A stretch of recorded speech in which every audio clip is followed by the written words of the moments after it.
Hello everyone, welcome to Tinkerly Science Sessions and I hope you all are doing great, and because this is the first session, so I'll give you a brief introduction of what we'll be doing in the sessions. Science is the most interesting subject, right? For example, from cooking in the kitchen to the black hole in the space, everything is just about science. But sometimes it gets really difficult and it is really hard to visualize what exactly is happening there.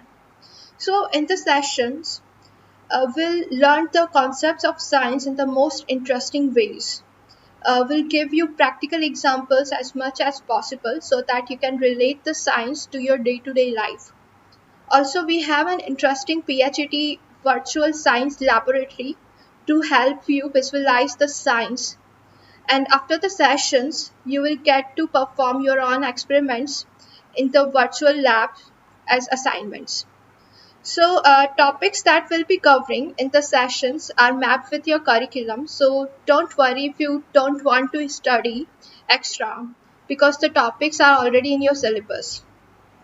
So, without any further ado, let's just dive into it. So, this is going to be the first session, and this is the part one of Eureka Science with Water. So, in case if you don't know what Eureka means, it means I have found it. So, if you search this word on Google, you'll find a very interesting story about Archimedes who discovered the gravity. Sorry, who discovered the density. Okay, so this is what we'll be learning in the section. So, I will learn the concepts about gravity, mass, and weight, and gravity on different planets, and after that we'll visit the virtual gravity laboratory. Okay, so let's get started. So before I get started with the session, I just want to ask you, why does everything always come back to earth? For example, if I throw a ball into the sky, the ball will come back, right? But why does this happen? It has the obvious answer: because of the gravity, right? So, what gravity is exactly? For now, I can tell you that a gravitational force is a force that pulls everything towards the ground, including you, right? So, when I was child, I used to think that what if gravity wasn't there? Because if gravity wasn't there, that would be so cool because then we will be flying in the sky, right? But thank God that gravity is there because without gravity, it will be really hard. It will be almost impossible for us to survive without the gravity, right? So, do you know that the gravity of Earth is 9.8 meter per second square? Meter per second square is the unit of acceleration that we'll study in the session of motion and forces. Okay, for now you just only have to remember that the gravity of Earth is 9.8 meter per second square. Okay, so if I before I go further with the gravity, I just want to tell you what is the difference between mass and weight. Okay, so suppose there is a measuring machine on the ground and you step on it and it starts showing 56 kg. What exactly it is? Is it your mass or is it your weight? Normal people will say that it's your weight. 56 kg is your weight, but that is not true. 56 kg is your mass. So what's the difference between mass and weight?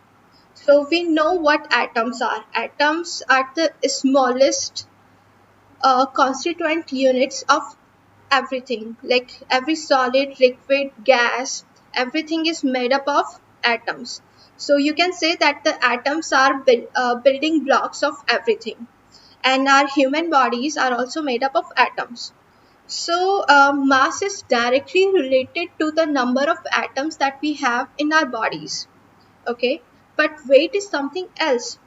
Weight is a force by which Earth is pulling us on itself, on the ground. That is the weight.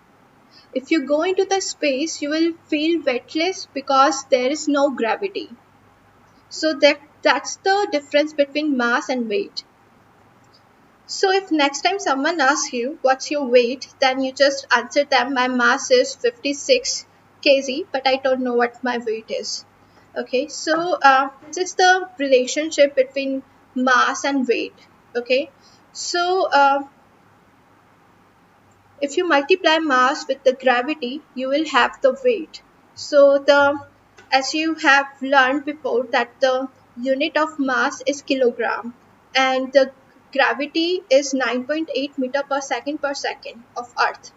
And if you multiply mass and gravity, you will have weight, which has the unit of newtons. Okay, so for example, I have a packet of sugar which has the mass of 1 kilogram, and you want to find out the weight of this packet of sugar, then you have to multiply that 1 kilogram which with 9.8 meter per second, then you will have the weight of 9.8 newtons.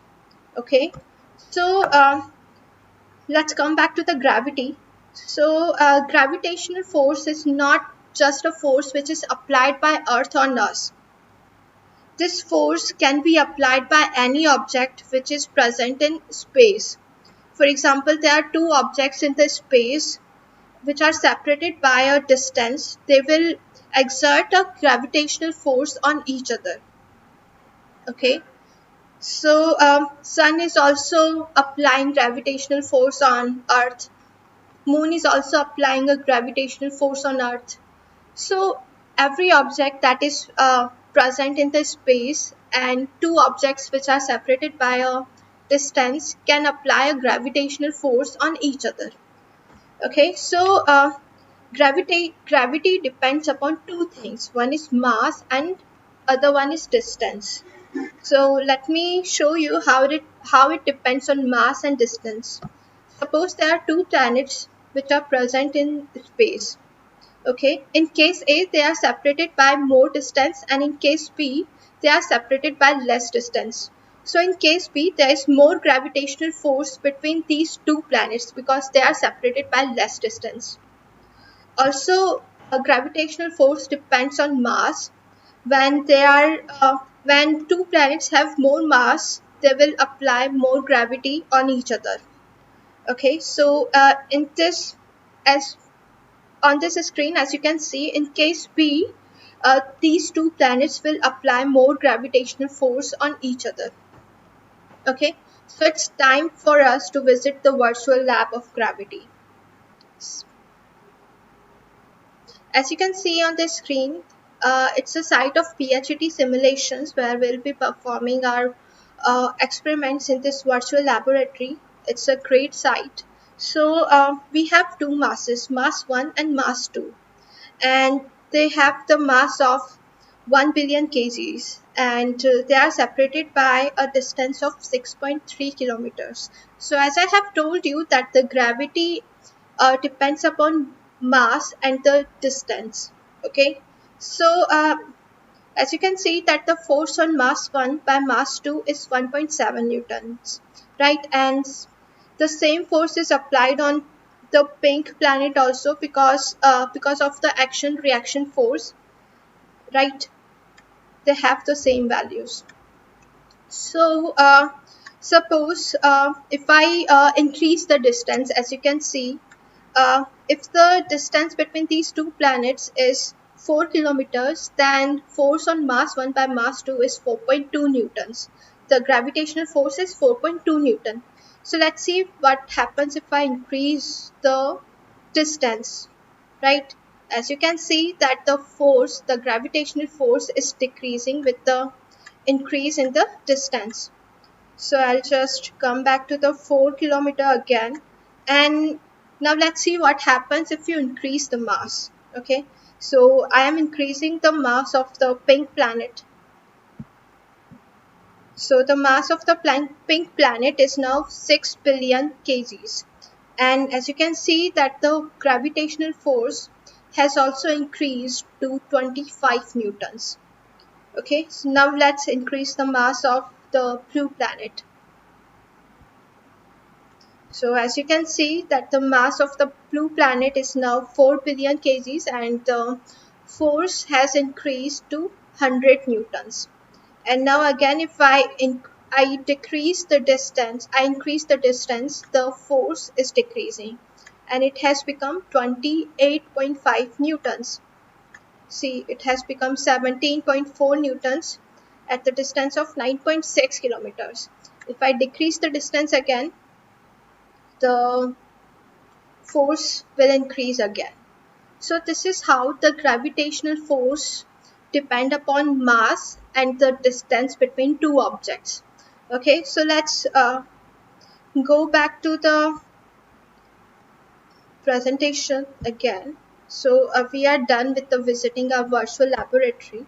Okay, and this is what you have observed in the laboratory, how gravitational force is depending upon mass and the distance. Okay, so we know that every planet has different gravity. For example, if you compare Mercury, Venus and Earth, which has the largest size among these three, the gravity on Earth is 9.8 meter per second square. And Mercury, which is the smallest in size as compared to all other two, it has the gravity of 3.7 meter per second square, right?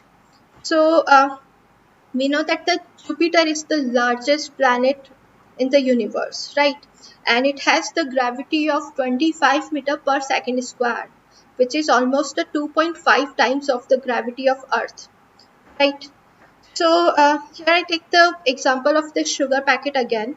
Suppose it has the mass of 1 kg and its weight on Earth is 9.8 newtons, right?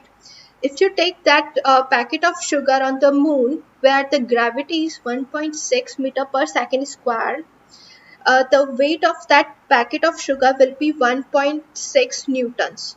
Okay, and if you take that packet of sugar to the Jupiter, where the gravity is 25 meter per second square, the weight of that sugar packet will be 25 newtons, right? So we know that the Elon Musk is planning to colonizing the Mars, right?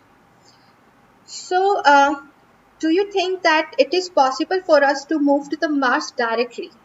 I mean, we won't even be able to walk there because we are used to of Earth's gravity, because we feel it every milliseconds of our life, right? So before we move to the Mars, we'll be needing a lot of practice to walk there, because it has the gravity of 3.7 meter per second square, right? So before I end the session, I have a question for you. Earth and Sun are applying a gravitational force on each other. Why Earth is not falling onto the Sun? And similarly, Moon and Earth are also applying a gravitational force, which is a attractive force. So Earth is also attracting the Moon with the gravitational force, and Moon is also attracting the Earth with the gravitational force. Then why Moon is not falling onto the Earth? What could be the reason? So you have to find out the reason, and I'll give you the assignment to perform an experiment which is based on the same question that I have just asked you. So as you can see on the screen that I have Earth here, and I have Moon. And if I start the simulation, as you can see that the Moon is orbiting around the Sun like this. And this is how the gravity is applying between Moon and Earth. So you have to find the answer why Moon is not falling onto the Earth. I'll give you a hint that it has something to do with the speed by which the Moon is orbiting around the Earth. Okay, so you have to search it on Google, or you have to ask your parents. So I end up with the question and this assignment to you. So that's all for today's demo session. So thanks everyone.